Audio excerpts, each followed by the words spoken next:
Сън. През жежка пустиня вървях и стъпвах бавно и мъчително върху огнения пясък, а устните ми набъбнали кървяха от жестока жажда, подобно нар презрял с разпукана кора.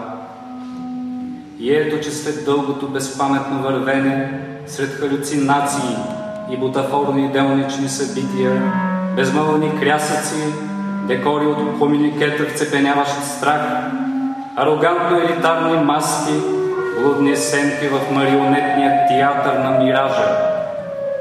И ето, че тогава, от ръба на бездната бездънно отчаяние, тогава точно аз се озовах в оазис от разцъфнала, раззеленена същност.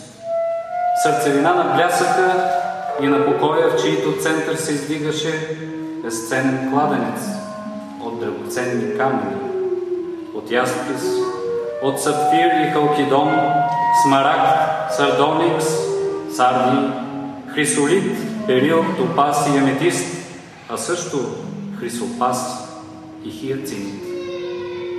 До кладенеца там стоеше достолепно приказна жена с коси от злато и с мистична светлина, в сияние сребристо с неземна красота.